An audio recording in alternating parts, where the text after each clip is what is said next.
भगवान कृष्ण और सुदामा की दोस्ती आज की नहीं है। बताओ कितने हजार साल पुरानी है, किस युग की है दोस्ती?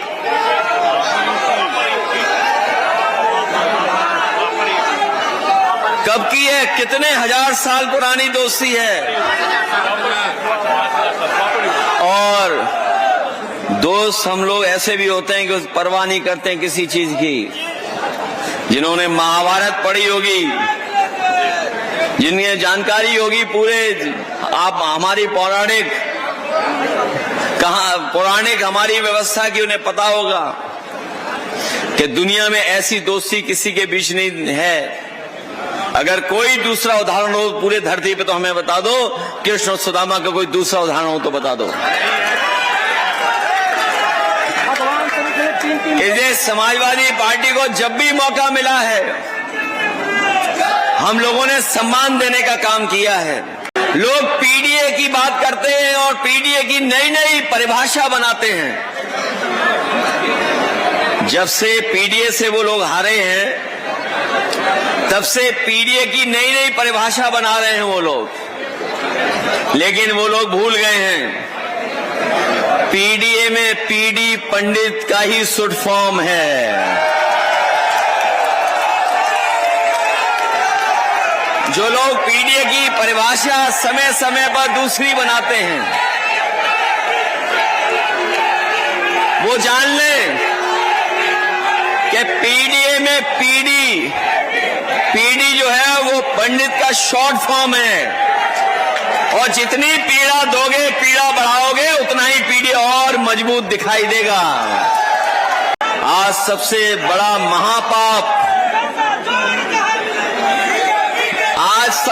महापाप अगर किसी ने किया है तो भारतीय जनता पार्टी ने किया है कि प्रभु श्री राम जी का चढ़ावा भी उन्होंने चोरी कर लिया है। दान पात्र से पैसा निकाल लिया, प्रभु राम का धन निकाल लिया। और जब धन पकड़ा गया, चोरी पकड़ गई, तो उन्होंने एक छोटे से कर्मचारी के वो पकड़ करके जेल भेज दिया। छोटे छोटे कर्मचारियों को कहा कि यही छोटे कर्मचारी हैं जो सूचना देते थे।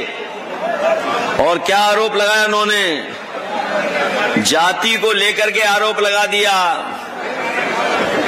कहा कि उसको सूचना देने वाला कोई ऐसा है व्यक्ति जो वहीं पर है मंदिर में। और सच्चाई तो यह है कि चोरी इतनी बड़ी है जिसकी हम और आप लोग कल्पना नहीं कर सकते हैं। ये छोटे कर्मचारी चोरी नहीं कर सकते हैं। ये अगर चोरी हुई होगी तो बड़े लोग शामिल होंगे। और बड़े लोग शामिल इसलिए हैं क्योंकि मुख्यमंत्री जी वर्ल्ड रिकॉर्ड बना रहे थे अयोध्या जाने का। मुख्यमंत्री जी वर्ल्ड रिकॉर्ड बना रहे थे अयोध्या जाने का। बताओ, सबसे ज्यादा मुख्यमंत्री जी गए हो, सबसे ज्यादा अयोध्या गए हो, और उसके बावजूद भी उन्हें चोरों का नहीं पता लगा, चंदा चोरी का नहीं पता लगा, गुप्तदान का नहीं पता लगा। तो बताओ क्या कह रहे हैं ये लोग? देखिए बीजेपी के लोग क्या कह रहे हैं कि रसीद लाइए, आपने चंदा दिया कि नहीं दिया है, रसीद दिखाओ आप। इससे ज्यादा घटिया बात कोई नहीं हो सकती है, क्योंकि दान दिया हुआ, दक्षिणा दिया हुआ, उसकी कभी रसीद नहीं मिला करती है। हमारे हिंदू परंपराओं में, सनातनी परंपराओं में कभी भी उसका रसीद नहीं मिला करती है।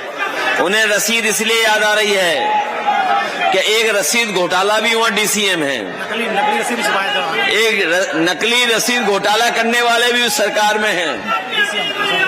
उन्होंने नकली रसीद करके चंदा लिया था कहीं पर, उसका उन पे पाप पड़ा। जनता ने उन्हें हरा दिया, जनता ने उन्हें जीतने नहीं दिया। इस बार जो राम धन की चोरी किए हैं, प्रभु श्री राम इनको जीतने नहीं देंगे। इनके महापाप की सजा इनको मिलने जा रही है। ये चुनाव जो हारे हैं, ये चुनाव इसलिए जानबूझ करके हारे, ये जनता को चेक करना चाहते थे कि बिना बेईमानी के हम जीत सकते हैं कि नहीं जीत सकते हैं। इसलिए चुनाव हारे हैं। बांकीपुर का चुनाव इसीलिए हारे हैं, इसीलिए हारे दतिया की जो विधानसभा का उपचुनाव था, इन्होंने कोई वो मॉडल नहीं अपनाया जो यूपी और बंगाल में अपनाया था। ये लोग जो चर्चा कर रहे हैं कि अब विपक्षी लोग ईवीएम की बात नहीं करेंगे, ये जनता को धोखा देने के लिए उपचुनाव इन्होंने हारने का काम किया है।